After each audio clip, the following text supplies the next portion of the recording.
алейкум ат сүйүүчүлөр, жылкы көрмандары. Бүгүн Жалал Абад областы Нокен району Момбеков Олег өкмөтү Калин айылынан ошол сиздер көрүп турган карагер күрөң болуп калабы же кандай болуп атчы? Карагер кара болуп кететпи? Кара сатууга чыгып атат туугандар. Жашы болсо 2 асы экен жазга. Аттын маалыматтарын кыскача өзүң айтып өтсөң, анан толук маалыматты туугандар Ак Тулпар YouTube каналынан тарттык. Ошол жака кирип аттын жылоосун, куштугун, мүнөзүн дагы кененирээк маалымат алсаңыздар болот. Анда эмесе дастан маалымат берип өтөйлү эми кыскача. Ат жазга 2 асы болот. 1.65. Бою 1.65, жазга 5 жаш болот буйруса. Суайда жүрүп келген дедиң айгырда.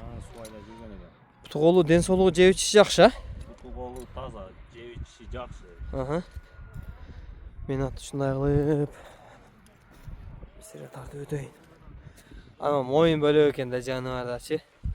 Менимче бул анча-мынча көрүп азыр кичине аттын линияларына кызыга баштап атам. Менимче бул ошого Жалал Абадтан чыккан бир тарандын линиясына окшоп кетти да, жалдарына карагандачы. Мен дагы билбедим. Сен ал жагын сураган эмессиң да, кандай линияда эмне экени? Сурабадым мен. Жалал Абадта Октябрьский деген. Мен атты көрүп эле ошого тарандын линиясына окшоштуруп койдум. Анан билгендер, тааныгандар болсо да комментарий жазып өтөбүз туугандар. Телефон номерди кайталап койсок дастан. 72 мен 772 18 28 01 Ат ушул экен. Эми кичине нары бери чубат койсоң жакшы болот. Мындай бастырыпчы.